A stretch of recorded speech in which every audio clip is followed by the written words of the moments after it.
الحمد لله رب العالمين، والصلاة والسلام على الصادق الأمين نبينا محمد وعلى آله وصحبه أجمعين. أما بعد، leo ni tarehe 6 ya mwezi wa Rabiul Thani mwaka 1447 Hijria, sawa na tarehe 28 ya mwezi wa 9 mwaka 2025 miladia. يقول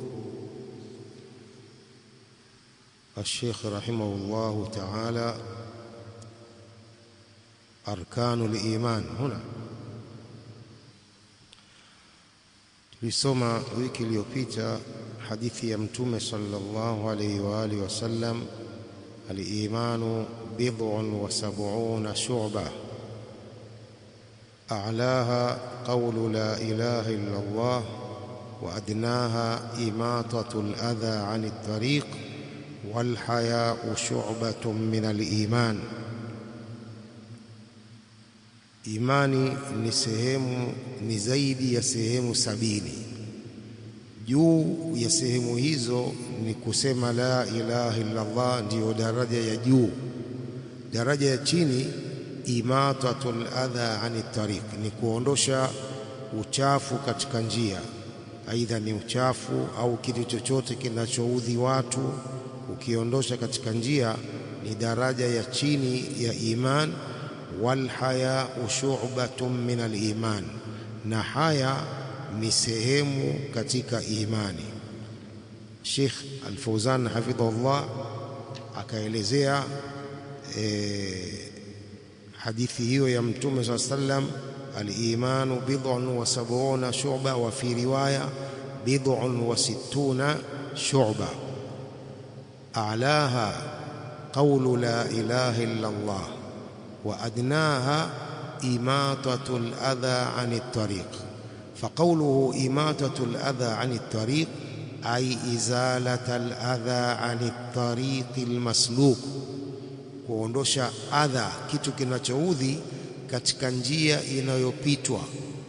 Katika njia watu wanaopita, pakiwa pana kitu kinaudhi watu, aidha kigae au jiwe au uchafu, kukiondosha hicho ni katika adna shi'abil iman, daraja ya chini ya imani, kuondosha uchafu katika njia au kuondosha kitu kinachoudhi watu katika njia.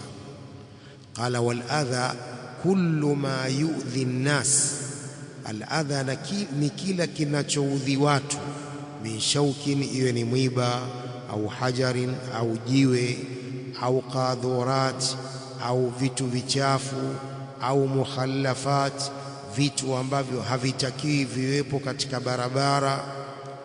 Kullu ma yu'dhi an-nas fi tariqihim, kila kinachoudhi watu katika njia yao kinaitwa adha. Ukiondosha hicho ni katika shu'abil iman, ni thawabu, mtu anapata thawabu. Thumma qala Sheikh Al-Fawzan hafidhahullah: wa wad'u al-adha fi at-tariqi muharram, kuweka uchafu au kuweka hicho kinachoudhi watu katika njia, hilo ni jambo limeharamishwa. Badala ya kuondosha, mtu anaweka uchafu, hadha muharram. Lianna at-tariqa lilmarra, sababu njia ni ya wenye kupita hapo. Faladha yu'attilu almarra au yu'arridhuhum lilkhatar, ule uchafu yu'attilu almarra, unawaudhi wenye kupita au unawasababishia hatari. Kama ni chupa imevunjika ukaitupa barabarani, ni madhambi, sababu inasababisha hatari. Mithla an yuqifa sayyaratahu fi at-tariq. Sheikh anatoa mfano hai, mithla an yuqifa sayyaratahu fi at-tariq, mfano wa mtu kusimamisha gari yake katika njia. Hadha min al-adha, hii ni katika maudhi, anaudhi watu. Kadhalik irsalu al-ma'i min al-bayt fi at-tariq, hadha min al-adha, kuachilia maji kutoka katika nyumba kupitia katika njia hii pia ni katika adha, ni katika maudhi.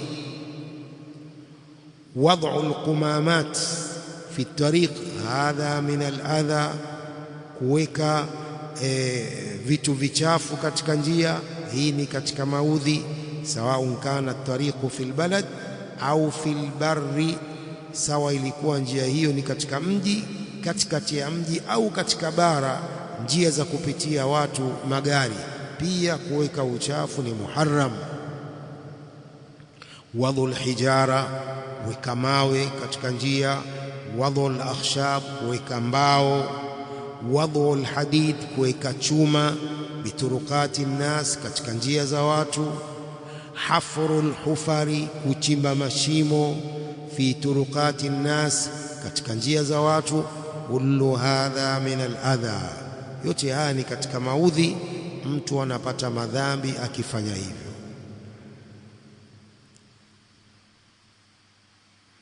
Fa idha jaa muslimun wa azaha hadha al-adha, fa idha jaa muslimun wa azaha hadha al-adha akhla at-tariqa minhu fahadha dalilun ala imanihi, akija muislamu akaondosha kitu hicho kinachoudhi katika njia, akakiondosha. Akhla tariqa minhu, akaiepusha njia na kitu hicho. Fahadha dalilun ala imanihi, hii ni dalili ya imani yake mtu huyo. Anaondosha uchafu, anaondosha kitu kinachoudhi katika njia. Fawad'u al-adha fi at-tariqi min shu'abil kufri, kuweka uchafu katika njia ni katika sehemu za ukafiri. Kuondosha uchafu ni katika iman, na kuweka uchafu katika njia min shu'abil kufri ni katika sehemu za ukafiri. Wa izalatul adha anit tariq min shu'abil iman, kuondosha uchafu au hivyo vinavyoudhi watu katika njia ni katika sehemu za imani. Kwa kama ilivyo ni katika sehemu za imani, kuondosha na kuweka ni katika sehemu za ukafiri.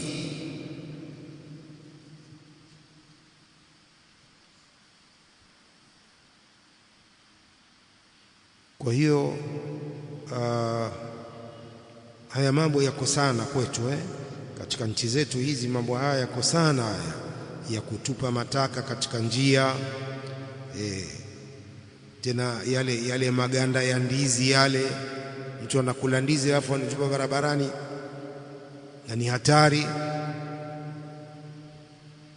Kwa hiyo kuna wengine hawajui, pengine kuna wengine hawajui kwamba ni haramu kutupa uchafu au vitu kama hivyo katika njia.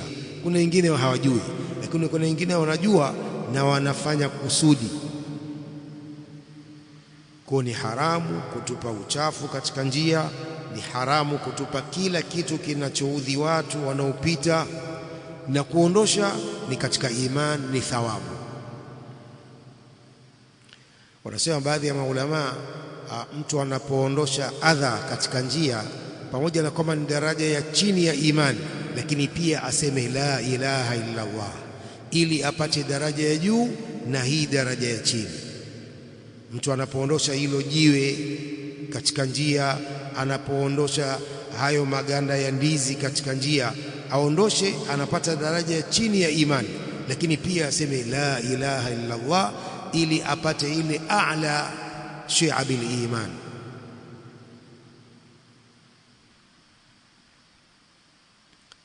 Qala qawluhu wal haya'u shu'batun min al iman, haya ni sehemu katika iman. Wal haya'u shu'batun min al iman, na haya ni sehemu katika iman. Qala Sheikh al-Fawzan hafidhahullah, al haya'u khuluqun yaj'aluhu Allahu fil insan yahmiluhu ala fi'li ma yajmuluhu wa yuzayyinuhu.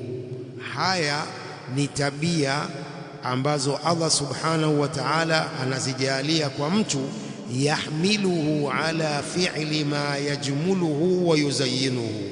Tabia hizo zinampelekea kufanya mambo yanayompamba mtu huyu. Alhayau khuluqun yaj'aluhu Allahu fil insan yahmiluhu ala fi'li ma yajmuluhu wa yuzayyinuhu. Haya ni tabia ambazo Allah subhanahu wa ta'ala anazijalia kwa mtu. Tabia hizi zinampelekea kufanya mambo yanayompamba, wayamnauhu mimma yudannisuhu wa yushinuhu, na tabia hizo zinamzuia na mambo ambayo yanamchafua. Hii ndiyo haya. Haya kisheria ni hiyo, ni tabia ambazo Allah anazijalia kwa mtu. Tabia hizo zinampelekea kufanya mambo yanayompamba na kumzuia mambo yanayomchafua. Hii ndiyo alhaya. Kadhalik walhayau alladhi yahmilu sahibahu ala alkhair wa yub'iduhu ani sharri hadha mahmudun, na haya ambazo zinampelekea mtu afanye kheri na akae mbali na shari, haya hizi ni mahmud, zinasifiwa. Na Mtume anasema likulli dinin khuluqun wa khuluqul islami alhaya, kila dini ina tabia zake na tabia za Uislamu ni haya. Haya hizi zinazomfanya mtu afanye mambo ya kheri na ajiepushe na mambo ya shari. Hii ndiyo haya kisheria. Na Mtume anasema idha lam tastahi fasna ma shit, usipokuwa na haya fanya unavyotaka. Kama mtu hajajipamba na sifa ya haya, anafanya anavyotaka. Idha lam tastahi fasna ma shi'ta, yani maana ya hadithi hii, kama mtu hana haya anafanya anavyotaka, kwa sababu haoni haya, hana haya, hana sifa hiyo ambayo inamzuia kufanya mambo ambayo yanamchafua. Ndio maana makafiri wanavyotembea, makafiri wanatembea tupu tupu, hawana haya. Likulli dinin khuluqun wa khuluqul islami alhaya. Makafiri hawana haya, tembea na suruali vifupi, wavulana kwa wasichana, hakuna haya. Qala amma alhayau alladhi yamna'u al-insana min fi'li al-khayr wa talabi al-ilmi was-su'ali amma ashkala alayhi fahadha haya'un madhmumun li'annahu khajal. Ama haya ambazo zinamzuia mtu kufanya kheri au zinamzuia mtu kutafuta ilmu na zinamzuia mtu kuuliza jambo ambalo linamtatiza, hizi haya hizi ni madhmum, si mamduh. Haya hizi zinakashifiwa, zinalaumiwa, sababu hii ni aibu kwa mtu. Liannahu khajal, si haya mamduh.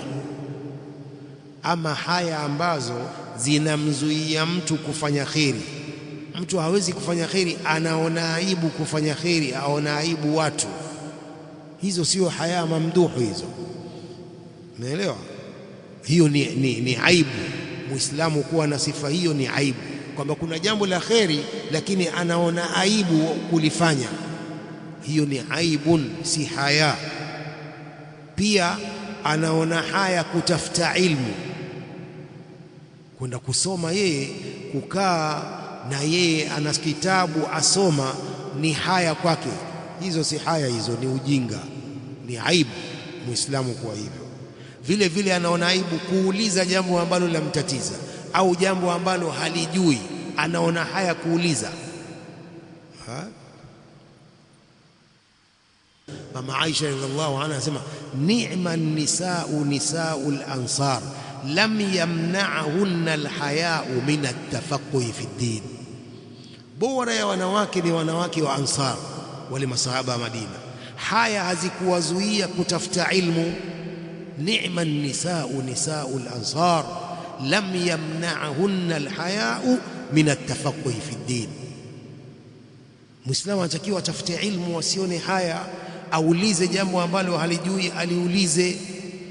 Lakini kubaki mtu hajui jambo na anafanya hivyo hivyo ibada na hajui, sababu anaona haya kuuliza.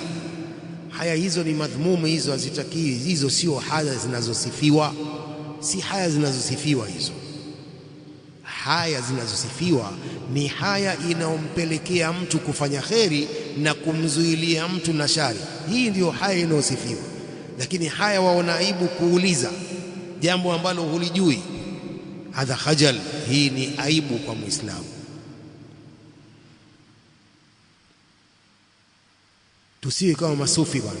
Masufi ndio hawataki kusoma. Masufi hawataki kusoma, wao ni maulidi tu ndio kusoma kwao, hawataki kusoma masufi. Leo nimerushiwa clip moja, sufi mmoja mkubwa Tanzania anafundisha sala, anasema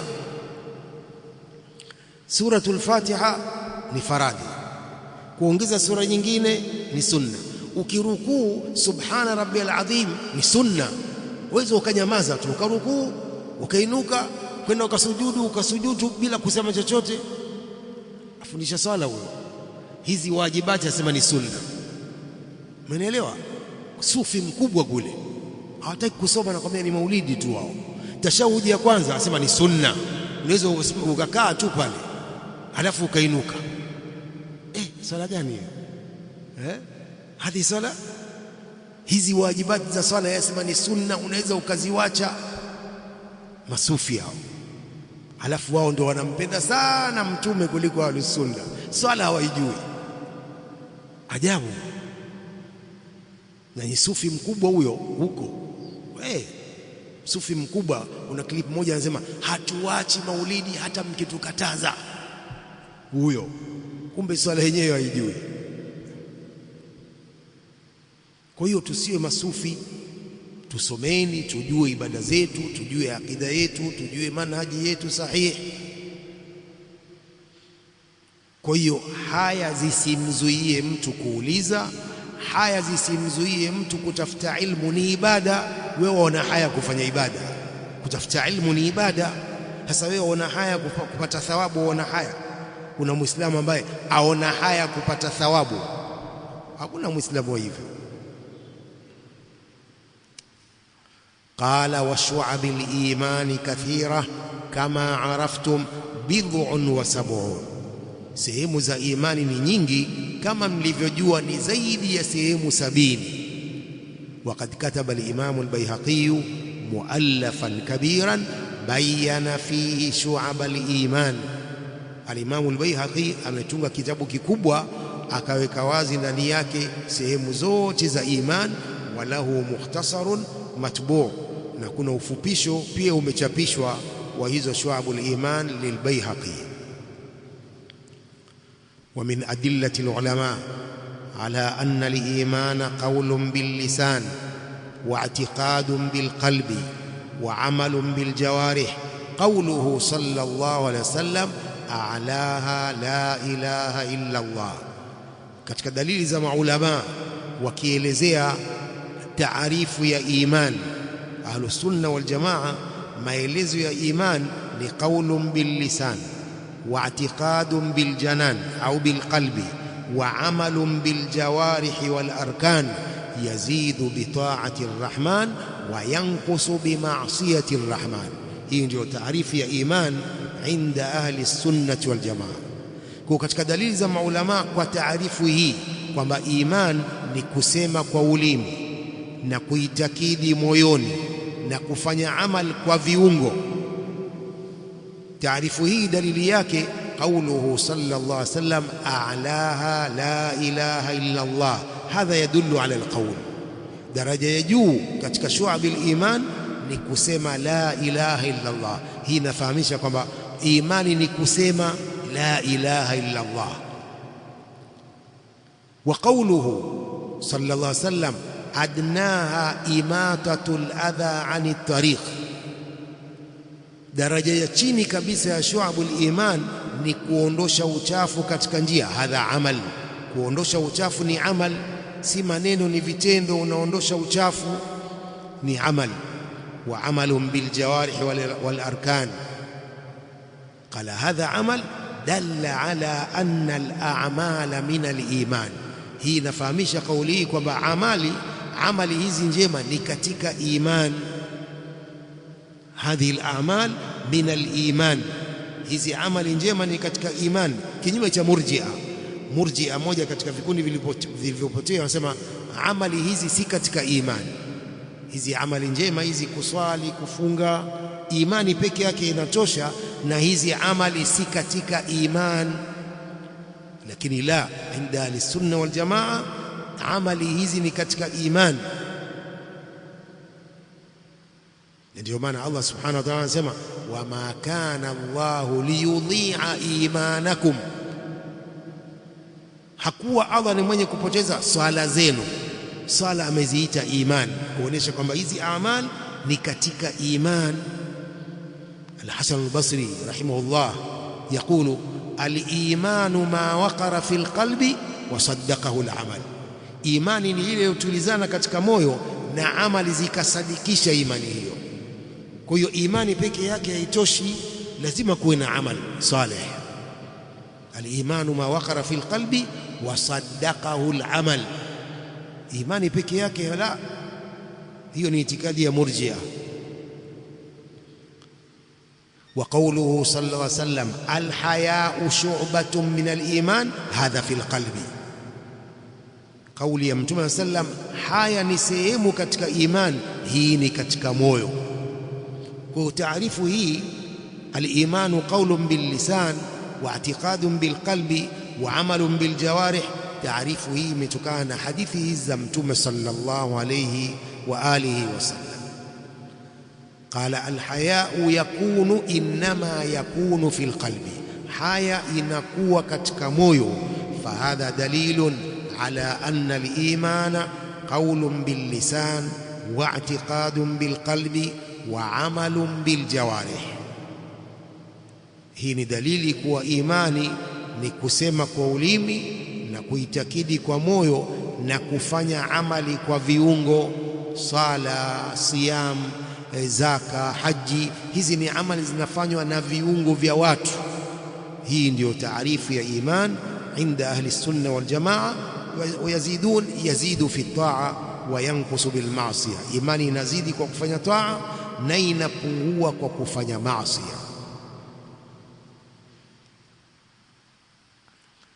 ثم قال شيخ الإسلام رحمه الله وأركانه 6، nguzo za imani ni 6: an tu'mina billah wa malaikatihi wa kutubihi wa rusulihi wal yawmil akhir wa tu'mina bil qadari khairihi wa sharrihi.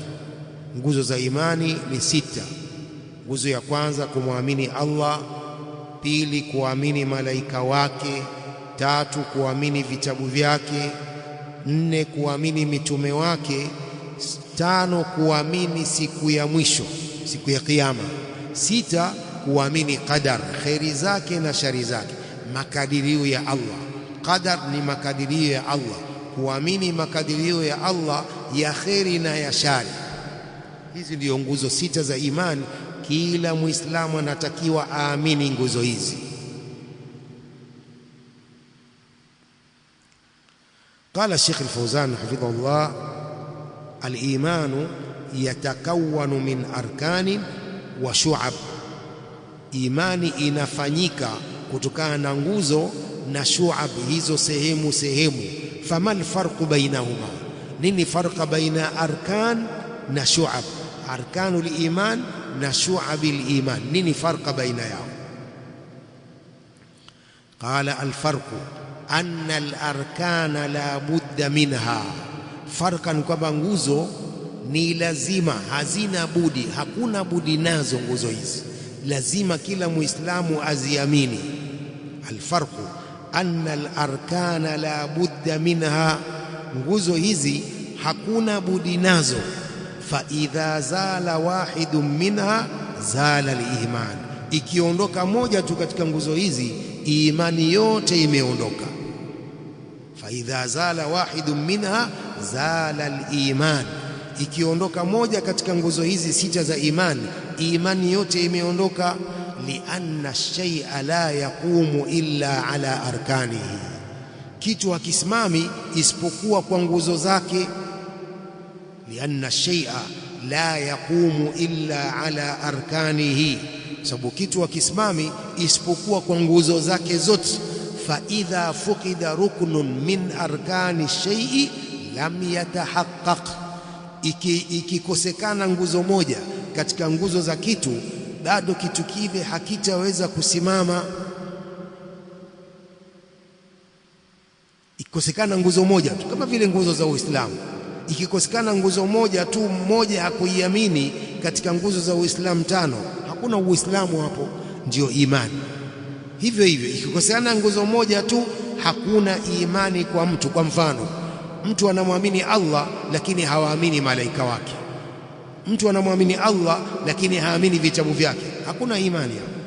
Lazima kuamini nguzo zote 6 ndio atakuwa muumini. Idhan al-arkanu la budda minha, nguzo hizi za imani hakuna budi nazo, ni lazima kuziamini zote. Wa amma shu'abu fa innaha mukammilat, ama hizi sehemu hizi tulizosema shu'abul iman, hizi ni katika vikamilishi vya imani. La yazulu al-imanu bizawali shay'in minha, imani haiondoki kwa kuondoka kitu katika hizi shu'abul iman. Imani haitaondoka kwa kuondoka kimoja katika hizi. Kwa mfano, mtu hakuondosha jiwe pale barabarani, tumesema imatatul adha anit tariq ni katika imani, mtu hakuondosha. Je, huyu anakuwa si muumini tena? Hapana, hii ni katika shu'ab, si katika arkanul iman. Mwanielewa? Arkanul iman ni hizi 6, hizi lazima, hakuna budi nazo. Lakini hizi nyingine, hizi ni katika vikamilishi vya imani, kama hiyo kuondosha uchafu katika njia. Unaelewa? Kuondosha uchafu katika njia, mtu akiondosha ana thawabu, asipoondosha hana madhambi. Unaelewa? Kuna jiwe pale linazuia magari kupita, hakuliondosha. Sasa imani bado ipo, huyu hakupata thawabu za kuondosha jiwe lile, lakini hana madhambi, imani bado ipo. Unaelewa? Idhan la yazulu al-imanu bizawali shay'i minha, imani haitaondoka kwa kuondoka kitu katika hizi shu'abul iman, lakinnaha mukammilatun, lakini vitu hivi ni venye kukamilisha imani, imma wajibatun au mustahabbat, ima ni vitu vya wajib au ni vitu vya sunna. Falwajibatu likamali limani alwajib, wajibat, mambo ya wajib ni katika ukamilifu wa imani ya lazima. Walmustahabbatu likamali limani almustahabbi, na vile vitu vya sunna ni katika ukamilifu wa imani ya sunna. Walmustahabbat likamali limani almustahabbi, na mambo ya sunna ni ya ukamilifu wa imani ya sunna. Qala fa idha taraka almuslimu shay'an min alwajibat, muislamu akiacha moja katika mambo ya wajib, au faala shay'an min almuharramat, au alifanya moja katika mambo yaliyoharamishwa, fa innahu la yazulu imanuhu bilkulliyah inda ahli sunnati wal jamaa, mtu huyu haiondoki imani yake yote, imani yake yote haiondoki kwa ahlu sunna wal jamaa, walakin yazulu kamaluhu alwajibu, lakini unaondoka ukamilifu wake ule wa wajibu. Si kwamba imani yake yote inaondoka kwa kufanya jambo la haramu, alisengenya. Kwa mfano, alimsengenya muislamu mwenzake, sio kumsengenya kafiri, kumsengenya kafiri ya juzu. Alimsengenya ndugu yake muislamu, sasa je, anakuwa huyu si muumini tena? La, unaelewa? Ni muumini, ni naqisul iman, mpungufu wa imani. Unaelewa?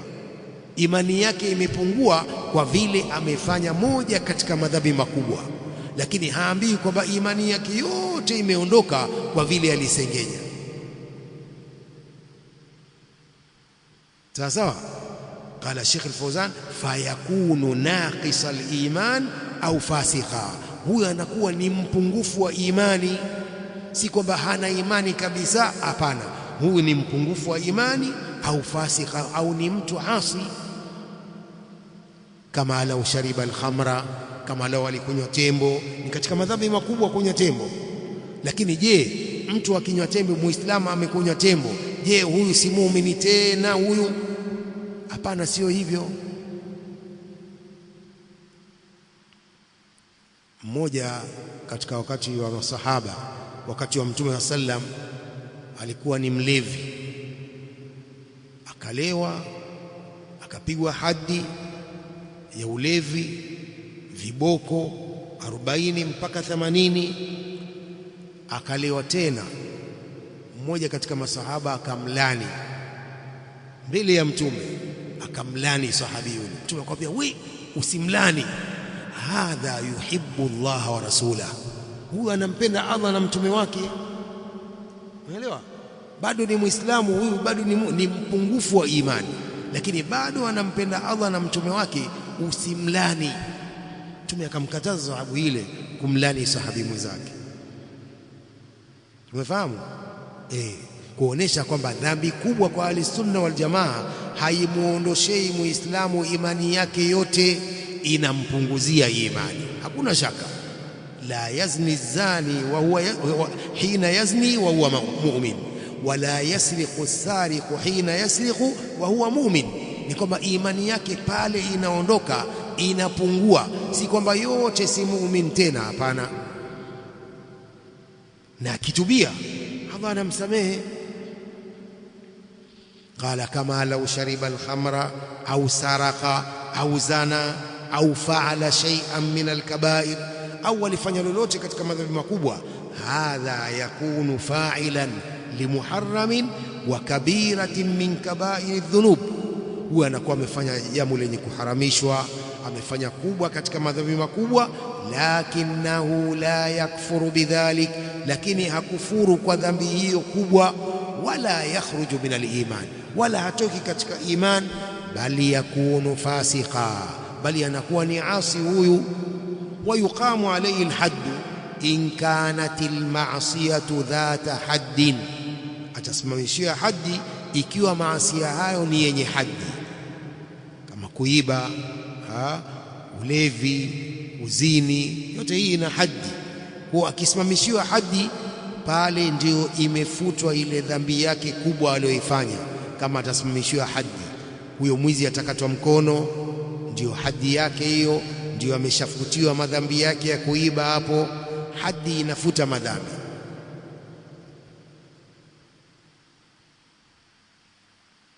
Kwa hiyo inda ahli sunna wal jamaa, dhambi kubwa haimkufurishi mtu. Lakini Khawarij na Mu'tazila wao wanawakufurisha kila anayefanya dhambi kubwa ni kafiri. Tena Khawarij wamezidi, mukhalladun fi nnar, anakwenda milele motoni. Ingawa Mu'tazila wanasema manzila, yuko katika manzila baina almanzilataini fi dunya, lakini katika mukhalladun fi nnar wote wanawafikiana. Mu'tazila na Khawarij wanawatia motoni kila Muislamu aliyefanya dhambi kubwa, ni motoni milele asipotubia. Hii ni itikadi potofu ya Khawarij na Mu'tazila, lakini inda ahli sunnati wal jamaa la, sio hivyo. Qala wa kadhalik man taraka wajiban, vile vile mwenye kuacha jambo la wajib, kama taraka birra alwalidain, kama mwenye kuacha kuwafanyia wema wazazi. Kuwafanyia wema wazazi ni wajib. Mtoto kuwafanyia wema wazazi wake ni jambo la lazima. Akiliwacha hilo, sasa akiliwacha hilo, si kwamba hana imani tena, imani imepungua sababu amewacha jambo la wajib. Mtoto kama hajamfanyia wema mzazi wake, huyu ni kwamba amewacha jambo la wajib, imani yake imepungua, lakini si kwamba si muumini tena, hapana. Idhan kama taraka birra alwalidain, kama mtoto aliyewacha kuwafanyia wema wazazi, au silata alqaraba, au aliwacha kuwaunga jamaa zake, hadhi wajibat, ni mambo ya wajib, ni mambo ya lazima. Faman tarakaha naqasa imanuhu, mwenye kuacha mambo haya imepungua imani yake. Wa kana asiyan bitarki alwajib, anakuwa ni asi kwa kuacha wajibu huo. Tumefahamu? Fayakunu asiyan, imma bitarki alwajib wa imma bifi'li muharram, anakuwa ni asi ima kwa kuacha jambo la lazima la wajib na ima kwa kufanya jambo lenye kuharamishwa. Wa ala kulli halin la yakhruju min al-iman, kwa kila hali huyo hatoki katika iman. Aliyefanya dhambi hiyo kubwa hatoki katika iman. Wa innama yakunu mu'minan naqisa al-iman. Kwa mfano, mtoto aliwaudhi wazazi wake. Mtoto kuwaudhi wazazi ni katika kabair, katika madhambi makubwa.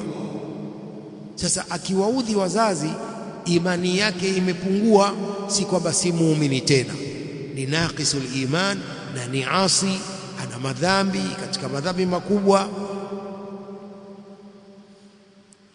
يقول الشيخ الفوزان حفظه الله: هذا مذهب أهل السنة والجماعة. هي ndio madhehebu ya ahli sunna wal jamaa, khilafan lil khawarij wal mu'tazila alladhina yukaffiruna murtakiba al kabira, kinyume cha hao khawarij na mu'tazila ambao wanamkufurisha mwenye kufanya dhambi kubwa. Al khawarij na mu'tazila wanamkufurisha kila aliyefanya dhambi kubwa. Mtu aliyesengenya kafiri, akisema urongo kafiri, akilewa kafiri. Khawarij na mu'tazila.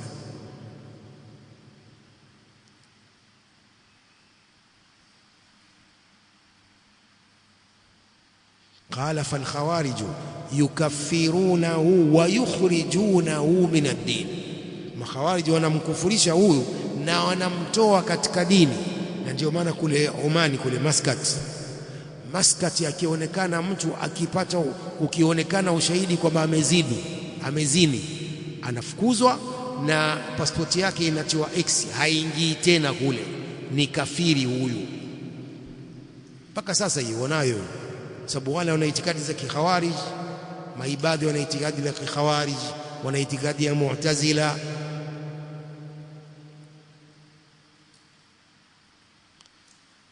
إذن والمعتزلة يخرجونه من الدين لكن لا يدخلونه في الكفر. معتزلة wanamtoa anayefanya dhambi kubwa katika dini, lakini hawamuingizi katika ukafiri.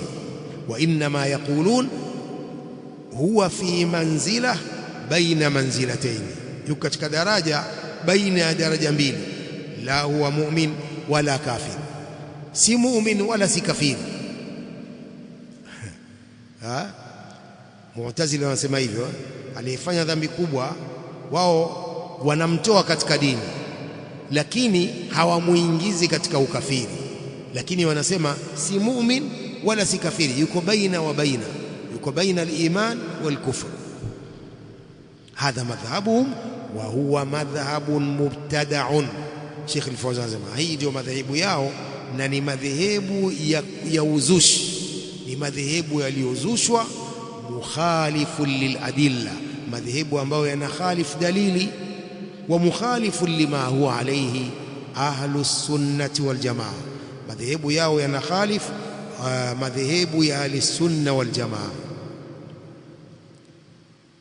Wasababu fi dhalik, sababu ya hilo, sababu ya madhehebu hayo ya hao mu'tazila na khawarij, taksiruhum fil istidlal, ni taksiri yao na uzembe wao katika kutolea dalili. Wana uzembe katika kutoa dalili ya hilo. Haithu akhadhu adillatal wa'id wa taraku adillatal wa'd, hawa tatizo lao na uzembe wao, wamechukua dalili za makamio ya adhabu na wakawacha dalili za ahadi ya kusamehewa watu. Wamechukua dalili za waid, makamio ya adhabu, wamechukua dalili hizo, wakawacha dalili za msamaha, kwamba Allah anawasamehe waja wake. Wameacha dalili za msamaha, wamechukua dalili za adhabu. Qala mithla qawlihi ta'ala: inna Allaha la yaghfiru an yushraka bih wa yaghfiru ma duna dhalika liman yasha. Hadhi min adillati alwa'd, hii ni katika dalili za ahadi za msamaha. Allah anasema Allah hasamehi kufanyiwa ushirikina. Mtu akifa na ushirikina Allah hamsamehe, lakini wayaghfiru ma duna dhalika liman yasha, Allah anasamehe dhambi iliyo chini ya ushirikina kwa anayemtaka. Allah anasamehe dhambi iliyo chini ya ushirikina kwa anayemtaka. Hii ni katika dalili za ahadi ya msamaha. Sasa dalili kama hii wanaiwacha, hawaifuati. Qala Sheikh Al-Fawzan dallat ala anna al-asiya alladhi lam yasil ila haddi ash-shirki wal-kufri annahu marjuun lahu al-maghfira. Dalili hizi za ahadi za msamaha zinafahamisha kwamba asi ambaye hajafikia mpaka wa ushirikina na ukafiri ni kwamba huwa anatarajiwa kusamehewa.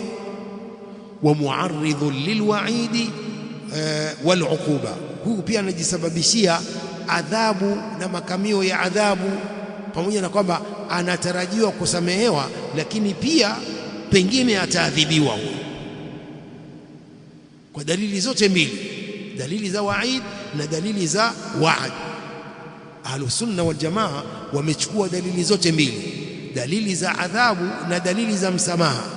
Umeelewa? Hawa Khawarij na Mu'tazila wamechukua dalili za adhabu peke yake, wakawacha dalili za msamaha. Ndio kosa lao. Umeelewa? Ndio maana wanamkufurisha kila mwenye dhambi kubwa ni kafiri, lakini sio sahihi, sio sahihi.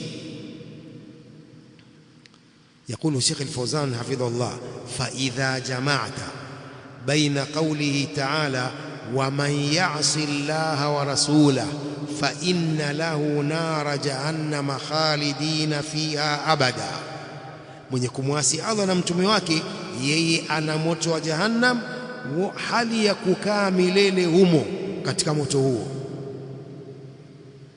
يقول الشيخ الفوزان من أخذ بظاهرها kaffara bil ma'siyati mutlaqan, anayechukua dhahiri ya aya hii atamkufurisha mtu kwa maasiya mutlaqan, kwa hali zote. Anayechukua dhahiri ya aya hii, anayemwasi Allah na mtume wake, fa inna lahu nara jahannama khalidina fiha abada, wanaomwasi Allah na mtume wake wana moto wa jahannam hali ya kukaa milele humo. Man akhadha bidhahiriha kaffara bil ma'siyati mutlaqan, anayechukua dhahiri ya aya hii atamkufurisha mtu kwa maasiya kwa hali zote. Wa irraddaha ila qawlihi ta'ala, lakini akirudisha aya hii kwa maneno ya Allah subhanahu wa ta'ala aliposema inna Allaha la yaghfiru an yushraka bihi wa yaghfiru ma duna dhalika liman yasha tabayyana lahu alhaq. Akichukua kauli hii, Allah hasamehi kufanyiwa ushirikina na anasamehe dhambi iliyo chini ya ushirikina kwa anayemtaka. Akichukua aya hii, tabayyana lahu alhaq, haki itambainikia. Unaelewa?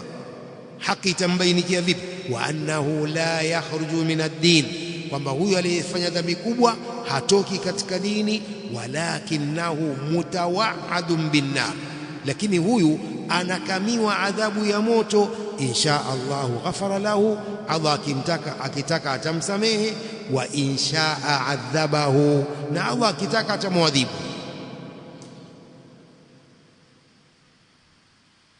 Tumeelewa? Huyu aliyefanya dhambi kubwa ambayo si ushirikina, si ukafiri, amefanya dhambi kubwa, alilewa, aliiba, alizini, si ushirikina wala si ukafiri huo. Sasa huyu akifa bila kutubia, huyu ndiyo tahta almashia.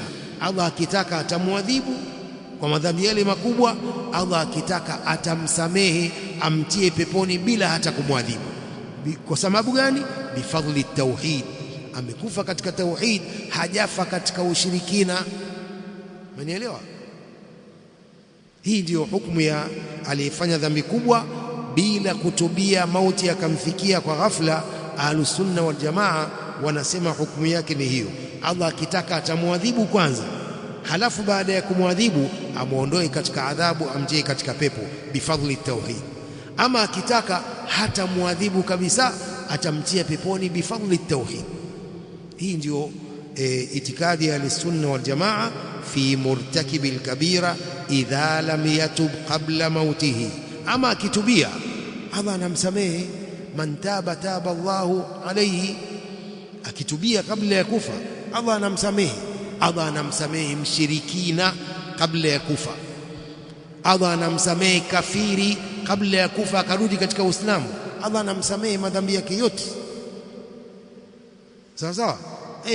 Qul lilladhina kafaru in yantahu yughfar lahum ma qad salaf. Waambie makafiri wakikoma, wakiwacha ukafiri wao, wakiingia katika Uislamu, wanasamehewa madhambi yote yaliyopita.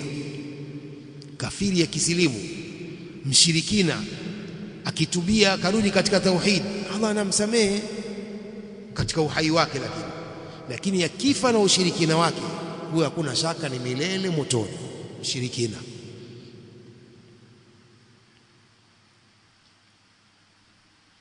Qala in shaa Allahu ghafara lahu wa in shaa adhabahu. Allah akitaka atamsamehe huyo aliyefanya dhambi kubwa duna shirki, akitaka atamwadhibu. Faqad yati alayhi mukaffiratun fi dunya. Asema Sheikh hafidhahullah, huenda vikamjia vinavyofuta madhambi yake hapa hapa duniani. Faqad yati alayhi mukaffiratun fi dunya, huenda vikamjia huyu vyenye kufuta madhambi yake hapa duniani. Masaib, mitihani, misiba, maradhi yanafuta madhambi. Au adhabin fil qabri, pia ni katika mukaffirat. Adhabu ya kabri, baada ya kufa na dhambi kubwa ile akaadhibiwa katika kabri, ni mukaffirati, ni katika mukaffirati hizo. Tukaffiru hadhi sayiat, hufuta madhambi haya makubwa, adhabu al-qabri. Qala wal mukaffiratu kathira, na vitu vinavyofuta madhambi ni vingi. Yubtala bimasaib, mtu anapewa mtihani wa misiba.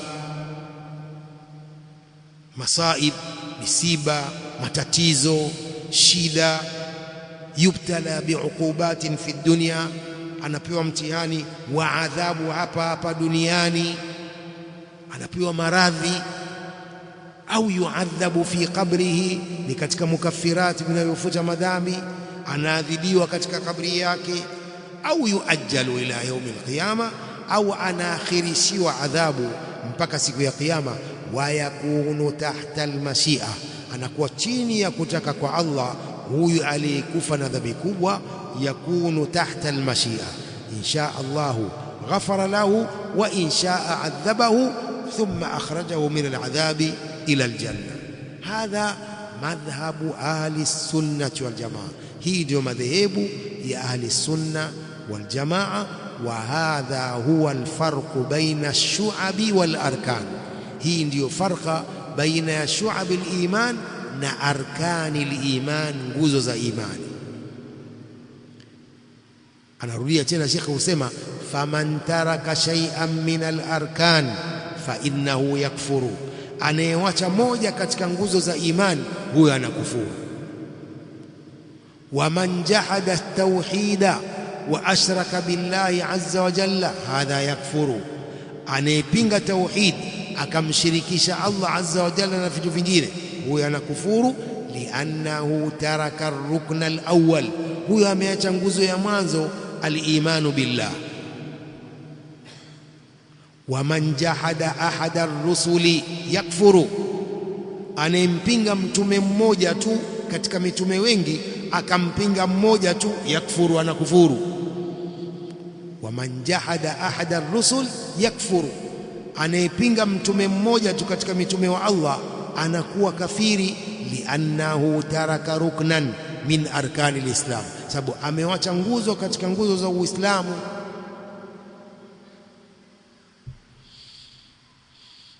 Katika nguzo za imani sahihi, katika nguzo za imani, sio anayepinga mtume mmoja amewacha moja katika nguzo za imani. Waman jahada almalaika yakfuru, anayepinga malaika pia anakufuru. Anayepinga malaika sema hakuna malaika, anakufuru. sababu amepinga Qur'ani, amepinga nguzo za imani, amepinga Qur'ani. Wa idh qala rabbuka lilmalaikati isjudu li Adam, utasemaje hakuna malaika? Na Allah anasema hivyo. Idhan waman jahada almalaika yakfuru, anayepinga malaika na kufuru, amepinga moja katika nguzo za iman. Wa yakhruju min almilla, na anatoka katika dini kabisa. Huyo man kafara bilba'thi, anayekufuru kufuliwa anatoka katika dini. Au jahada aljanna au an-nar, au alipinga pepo au moto, pia huyo anakufuru. Au sirat, au alipinga sirat. Au almizan, au alipinga mizani siku ya kiyama ya kupimwa amali za watu. Au shay'an mimma thabata min umuri al-akhirah, au alipinga moja lolote katika mambo yaliyothubutu katika mambo ya akhira. Fa innahu bidhalika yakfur, huyo kwa hilo anakufuru. Liannahu ankara ruknan min arkani liman, sababu amepinga moja katika nguzo za imani. Kadhalik man jahada alqadar, anayepinga qadar, makadirio ya Allah. Tumesoma katika nguzo za imani sita, al-imanu bilqadari khairihi wa sharrihi, kwa anayepinga qadar, makadirio ya Allah. Wa qala al-amru unufun, hii ni itikadi ya qadaria. Qadaria ni wanaopinga qadari ya Allah, wanapinga qadar. Na wasema maulama, unapopinga qadar unapinga al-khalq, kuumba kwa Allah, unapinga ilmu Allah, ujuzi wa Allah, unapinga mashiatullah. Yote yanaingia katika qadar, haya yote yanaingia katika qadar. Kwa mtu anayepinga makadirio ya Allah ambao ni qadaria, wanasema al-amru unufun, mambo yanatokea upya bila kujua Allah wala bila kukadiria. Unaelewa? Ndio al-amru unufun, mambo yanatokea upya bila kutangulia qadar wala ujuzi wa Allah wala kutaka kwa Allah wala maandishi ya Allah. Ndio maana baadhi ya maulama wanaokufurisha qadaria wanasema ni makafiri, sababu wanapinga qadar. Na katika Qur'ani kuna aya nyingi zinazothibitisha qadar. Inna kulla shay'in khalaqnahu biqadar, Allah anasema sisi kila kitu tumekiumba kwa makadirio. Kwa wanasema qadaria al-amru unufun, mambo yanatokea upya. Walam yasbiq qadarun min Allah, hayatanguliwa na qadari ya Allah. Innama hiya al-musadafa wal umuru bisudfa, yanatokea tu ghafla mambo bila kutangulia qadar wala ujuzi wa Allah. Hii ni itikadi potofu ya hawa qadaria, nufatul qadar.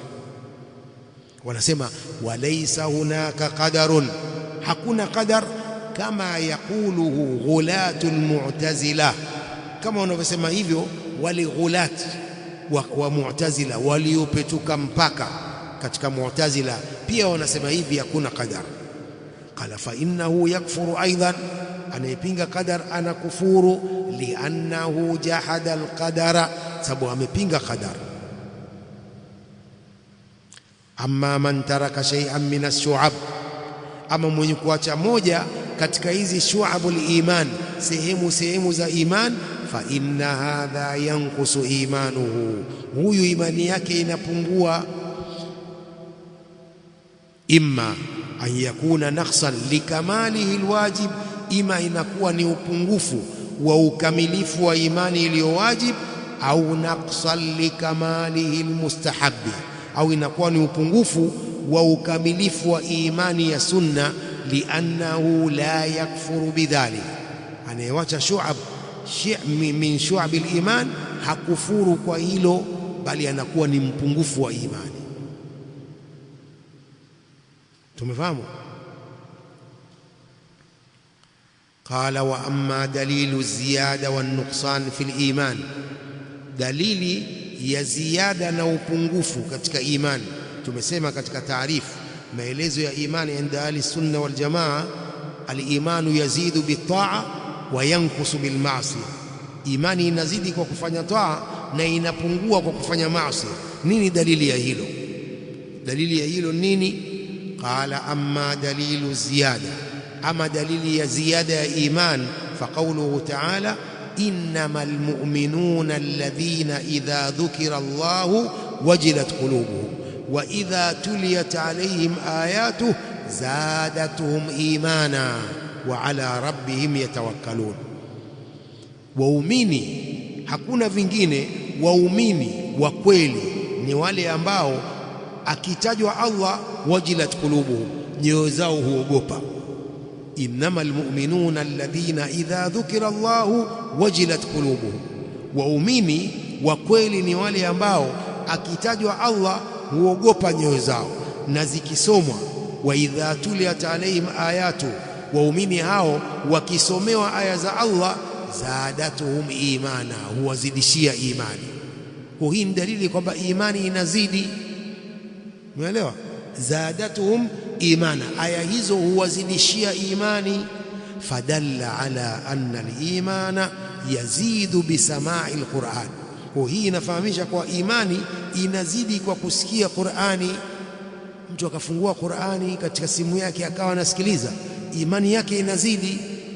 Sababu kuna watu hata wasikilizi Qur'ani, wasikiliza nyimbo, si ndio? Watu wasikiliza anashidi, hawasikilizi Qur'ani.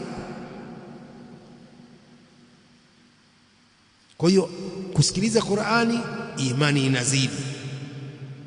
Fadalla ala anna al-imana yazidu bisamai al-Qur'an.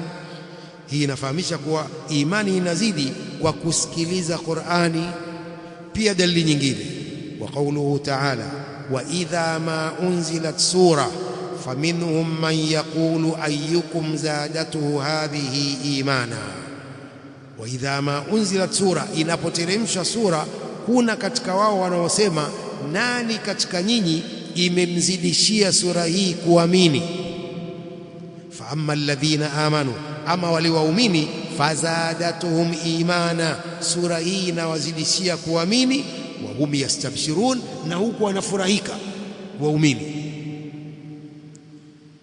Kwa aya nyingine hii, dalili nyingine inaonyesha kwamba imani inazidi. Qala dalla ala anna al-imana yazidu binuzuli al-Qur'ani wa samaihi wa tadabburihi. Kauli hii ya Allah inamaanisha kwamba imani inazidi kwa kushuka Qur'ani na kusikiliza na kuizingatia, kama fi qawlihi ta'ala wama ja'alna ashaban nari illa malaika wama ja'alna iddatahum illa fitnatan lilladhina kafaru liyastayqina alladhina utul kitab wa yazdada alladhina amanu imana. Allah anasema hatukujalia wale wasimamizi wa motoni isipokuwa ni malaika. Malaika ndio wasimamizi wa motoni. Wama ja'alna ashaban nari illa malaika wama ja'alna iddatahum illa fitnatan lilladhina kafaru, hatukujalia idadi yao isipokuwa ni fitna, majaribio kwa makafiri.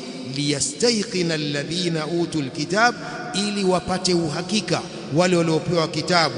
Wayazdada alladhina amanu imana, na ili wazidi waumini wazidi kuamini. Fadalla ala anna al-imana yazidu bit-ta'ati wat-tasdiq. Kwa hii inafahamisha kwamba imani inazidi kwa taa na kumsadiki Allah, imani inazidi kwa taa. Hizi ni dalili za kwamba imani inazidi. Ama kupungua kwa imani, qala wa amma an-nuqsanu fa inna kulla shay'in yazidu fa innahu yanqusu.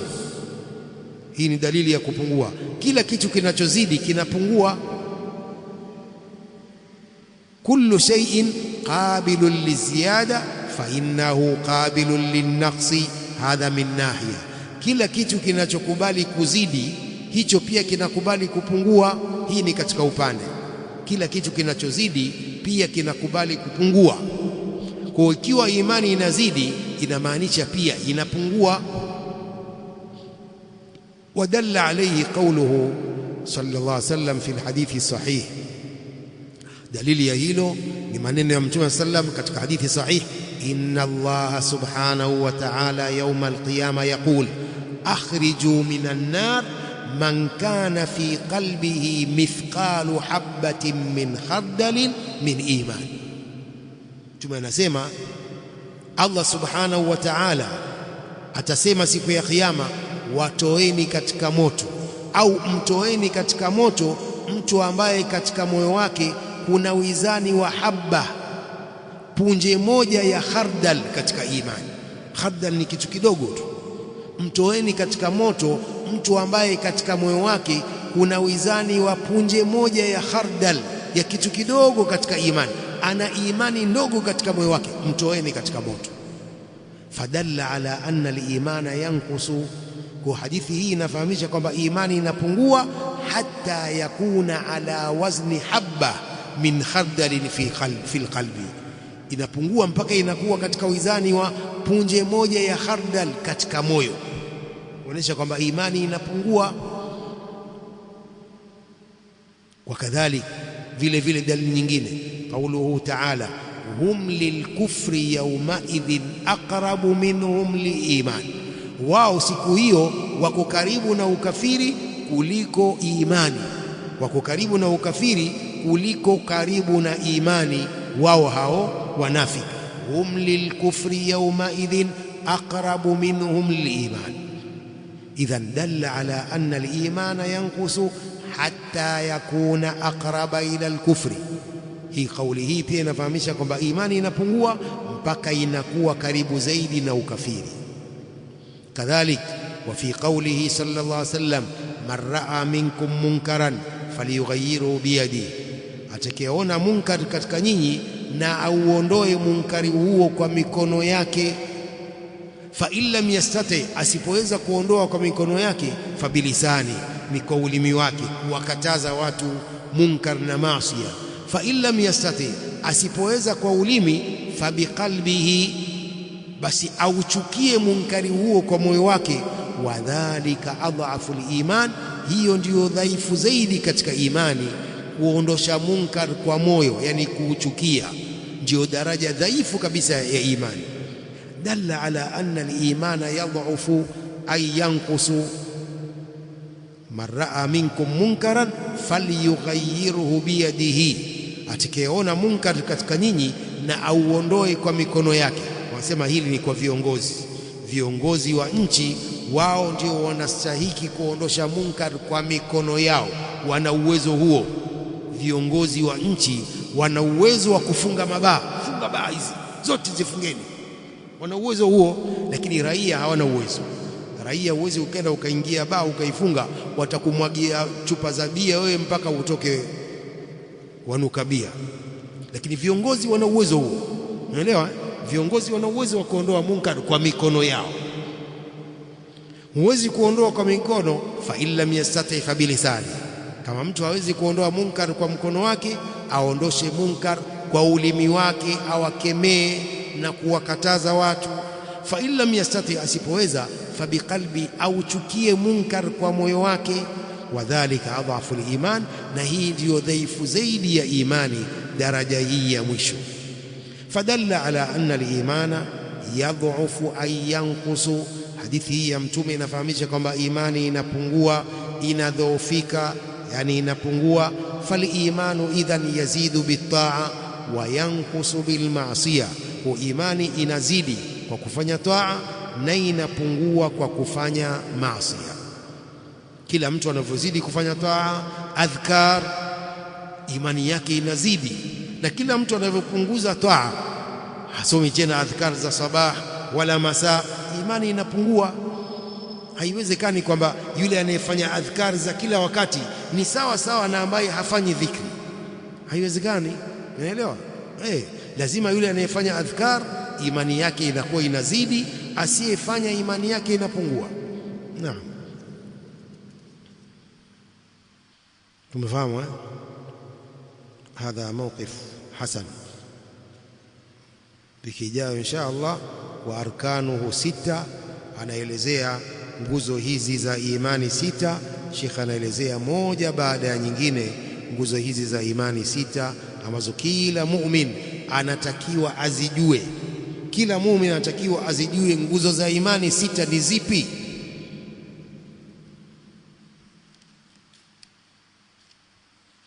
Tuweni Waislamu wa kujua Uislamu wetu. Umeelewa? Tuweni waislamu wa kujua uislamu wetu. Basi mambo haya lazima pia, nguzo za uislamu, nguzo za imani, nguzo za ihsan, haya ni mambo ya lazima kila muislamu ayajue. Si kwamba haya ni mambo ya walimu hawa. Hapana, sio walimu bwana, tena waitwa walimu. Lakini haya ni mambo kila muislamu anatakiwa ayajue haya. Haiwezekani muislamu hajui nguzo za uislamu 5 hazijui. Ukimuuliza hayo maswali hayo, maana yani swali lako ni jepesi, lakini nenda kaulize watoto hayo bwana. Watoto ndio wanaosoma muislamu mzima wewe, alafu wasema ni muislamu, hujui nguzo za uislamu ni ngapi? Muislamu hujui nguzo za imani ni ngapi au ni zipi? Sasa ni uislamu wa vipi? Taallamu alislam. Abu al-Aliya Ar-Riyahi rahimahullah yakul taallamu alislam, usomeni uislamu muujue. Fa idha taallamtumuhu fala targhabu anhu, mkisha usoma mkaujua msiuache, utekelezeni. Taallamu alislam. Kwa hiyo waislamu wanatakiwa usome uislamu wao, ni dini ya haki na ni ibada kusoma uislamu. Kila unavyosoma uislamu ndio thawabu zinazidi, imani inazidi. نكتفي بهذا القدر والله أعلم، وصلى الله وسلم وبارك على نبينا محمد وآله وصحبه.